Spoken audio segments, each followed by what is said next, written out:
Hoje eu vou examinar com você a conversa entre Neo e o arquiteto em Matrix Reloaded. Os 5 escolhidos anteriores eram o mesmo Neo que a gente vê na sexta versão? Quantas versões a gente teve antes das 6 versões com a anomalia do escolhido? Fica aí que logo depois da vinheta a gente vai falar sobre isso.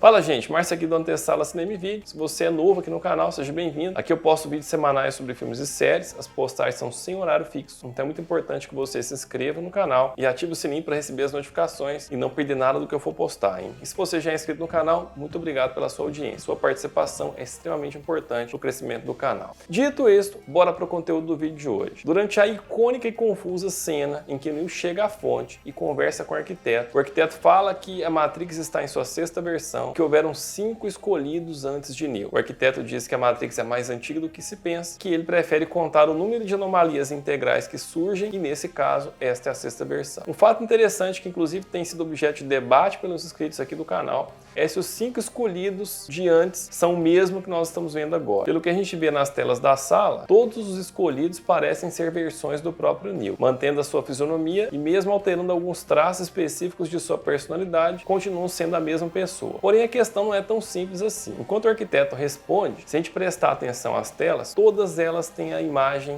da vida de Neo, desse Neo que a gente conhece. São várias passagens do primeiro filme, como se ele estivesse sendo observado o tempo inteiro. Quando o arquiteto termina de responder Neo, ele diz: "Você não respondeu a minha pergunta." E nessa hora, todas as telas estão mostrando este Neo falando. Na sequência, quando o arquiteto diz que houveram 5 versões anteriores de Neo, cada tela tem uma reação. E por causa disso, muitas pessoas ficam achando que aquelas reações da tela eram as versões anteriores do Neo. E depois, quando o arquiteto está contando sobre o oráculo, as telas voltam todas para o Neo atual, o escolhido atual. Então fica a questão de saber se os 5 antecessores de Neo eram o escolhido que a gente conheceu na sexta versão da Matrix, essa anomalia. E eu vou apostar que sim, pelo seguinte motivo. A gente viu que no jogo The Matrix Online, tanto o Neo quanto o Trinity foram criados pelo oráculo a partir de DNA humano. Eu sustentei no vídeo que eu falo que o Neo é um programa, que ele é um tipo de programa senciente do mesmo estilo de oráculo. Então por isso eu vou afirmar que os 5 antecessores de Neo eram o mesmo que a gente está vendo agora. Porém, esse que a gente está vendo agora é uma versão aprimorada que sente amor, como dito pelo arquiteto, quando menciona que, diferente dos antecessores que sentiam de forma genérica, o Neo sente de forma específica. E ele conclui que esse sentimento é o amor. Agora, um ponto que talvez alguns de vocês ainda não tenham notado é uma frase muito interessante do arquiteto. E ele diz: "A Matrix é mais velha do que se imagina. Prefiro contar da emergência de uma anomalia básica à emergência da próxima." E no caso, esta é a sexta versão. Se você analisar a fundo a frase, a gente vai perceber que o arquiteto conta as versões da Matrix a partir da versão atual da anomalia. No caso, a anomalia é o programa escolhido Neo. Então, continuando, ele diz também: "A primeira Matrix que eu projetei era quase naturalmente perfeita. Era uma obra de arte, sem falhas, sublime, um triunfo igualado apenas ao seu monumental fracasso." A seguir, ele fala sobre a segunda versão criada da Matrix, conhecida popularmente como Matrix Pesadelo. "Assim, eu a reprojetei com base na nossa história, para refletir mais apuradamente as qualidades grotescas da natureza humana. Entretanto, novamente me frustrei com o fracasso." Então ele começa a falar sobre o oráculo, descobriu uma solução que mantinha quase 99% dos humanos no sistema, se fosse dado a escolha em um nível subconsciente. Porém, os humanos que escolhessem a liberdade ao invés da Matrix a longo prazo criariam um desvio da condição que geraria uma anomalia sistêmica, o escolhido.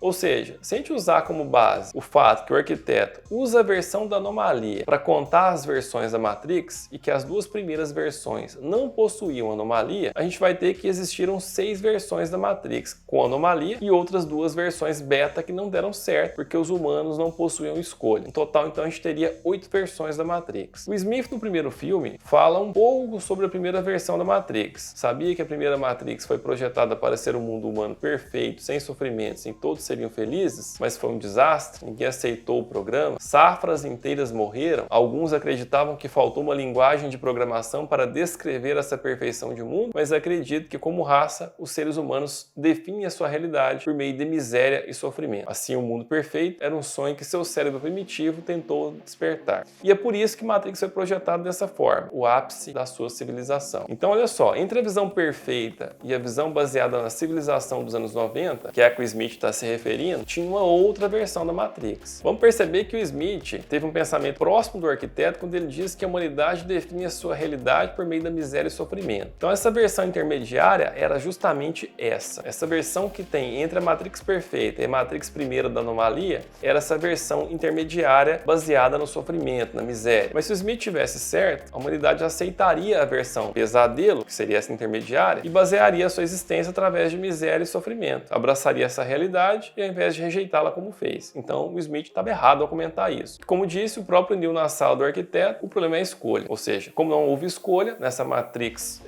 pesadelo, então novamente ela foi rejeitada. Ao que tudo indica, foi na primeira versão da Matrix, na Matrix Paraíso, o programa Seraph foi criado, já que seu nome remete a Serafim, a classe mais alta dos anjos. Esse poderia ser o motivo também para a sua programação ser amarela, ao invés de comum verde, como nos demais agentes da Matrix e programas. Mas como no mundo real Neo enxerga as máquinas como uma luz amarela, isso pode significar que o Seraph tem um corpo físico, ou no caso ele é um hardware plugado na Matrix. O mesmo valeria para o Oráculo, já que o Neo conclui na conversa com o Oráculo em Matrix Reloaded, tanto o Oráculo quanto o Seraph são programa do mundo das máquinas. O mundo das máquinas está em Zion. Se Zion fosse real, tanto o Oráculo quanto o Seraph precisariam ter um corpo robótico ou de Android. Como eu acredito que Zion é um plano virtual, ainda assim eles teriam que ter um avatar no plano simulado de Zion, assim como o Neo, Trinity e Morpheus têm. Mas retomando, é importante a gente falar do Seraph aqui, porque se ele realmente foi criado na Matrix Paraíso, ele é o programa mais antigo da Matrix que já apareceu fora o próprio arquiteto. Não seria de total loucura teorizar que ele possa ser mais antigo que a própria Oráculo, já que a gente só tem certeza da existência dela a partir da primeira versão da Matrix Anomalia. É o que tudo indica, o Seraph também se fez presente na Matrix Pesadelo, trabalhando para o Merovingio. Durante Matrix Reloaded, a gente descobre que a função do Seraph, segundo ele mesmo diz, é proteger aquilo que mais importa, nesse caso o Oráculo. Pela fala do Merovingio, chamando o Seraph de Judas, fazendo referência a Judas Iscariotes, ou seja, traidor, fica meio evidente que o Seraph já trabalhou para o Merovingio, provavelmente na Matrix Pesadelo. Existem teorias na internet que falam sobre Seraph ser um programa exilado durante a Matrix Pesadelo, assim como outros programas exilados que foram salvos por Merovingio e que teve seu propósito restaurado para proteger o Oráculo. Mas considerando que a sua função é proteger aquilo que mais importa, a gente pode facilmente teorizar que na Matrix Pesadelo o que mais importava era a causalidade, ou seja, o programa Merovingio. Como indícios de que Merovingio seja uma espécie de oráculo na Matrix Pesadelo, desempenhando o mesmo papel que ela nas versões com anomalia, a gente tem o ódio dele e até a inveja que ele nutre pelo oráculo. Também a recorrente associação da Matrix Pesadelo ao inferno. Agora vejam só que associação interessante envolvendo Merovingio. Ele é casado com Perséfone, que na mitologia grega é a esposa de Hades, e consequentemente ela é a rainha do inferno. Ele também é dono de um clube chamado Hell, grafado com um único L, com referência direta à palavra inferno em inglês, que é Hell com 2 L's. A versão pesadelo da Matrix teria sido projetada para usar os medos da humanidade contra nós. Lobisomens, alienígenas, vampiros e fantasmas recorrentes nesse mundo de pesadelos. E isso é bem mostrado na cena do restaurante do Merovingio. Um de seus homens é morto com uma bala de prata por Perséfone, e ela faz questão de enfatizar isso antes de dar um tiro que mata o programa. E se a gente observar bem, tá aparecendo um filme no fundo da cena, que é The Brides of Drácula, de 1960, cuja temática se reflete diretamente nesses programas baseados em monstros, mais um indicativo de que ele seja um programa exilado da segunda versão da Matrix e protegido por Merovingio. Vamos lembrar que o Oráculo também cita esses monstros na conversa com Neo em Matrix Reloaded, ao se referir a programas exilados e escondidos dentro da Matrix. É claro que a gente tem também os Gêmeos, programas aparentemente baseados em fantasmas, com aparências e poderes que se destacam muito por serem únicos a todos os programas já vistos anteriormente. E posteriormente, lembrando também que durante a perseguição da Via Expressa, os agentes também os perseguem, tornando claro que a sua presença no sistema é indesejada. Depois dessas duas versões beta, claro, a gente chega à primeira versão da Matrix, a Matrix Anomalia, com o programa escolhido e o início do ciclo original da Matrix, que por 5 vezes se encerrou em Matrix Reloaded, com o reinício de Zion. Apenas na sexta versão, na sexta vez, a gente vê um sexto Neo fazendo uma escolha diferente e criando espaço para os acontecimentos de Matrix Revolutions. Pouco a se dizer sobre essas 5 versões anteriores, além do que os filmes já mostraram. Basicamente, ela inicia com a humanidade inerte da Matrix e 1% dessa humanidade que não aceita o sistema e se liberta, criando anomalia sistêmica que dá origem ao escolhido, que por sua vez carrega o seu código, o reboot do sistema Matrix. O Neo vai iniciar a Matrix, selecionar 23 indivíduos para reconstruir Zion e dar origem ao próximo ciclo. Provavelmente por isso o Morpheus diz que o escolhido libertou os primeiros humanos, porque o início daquele ciclo Neo tem que fazer com 23 indivíduos, sendo os primeiros humanos selecionados na Matrix, ou seja, ele não pode aproveitar os humanos já libertos que estão em Zion. Aqueles que estão lá vão perecer junto com Zai que vai ser destruída mais uma vez. Esse ciclo se mantém até a sexta versão, onde graças às manipulações do oráculo, a gente tem uma mudança significativa nos ciclos,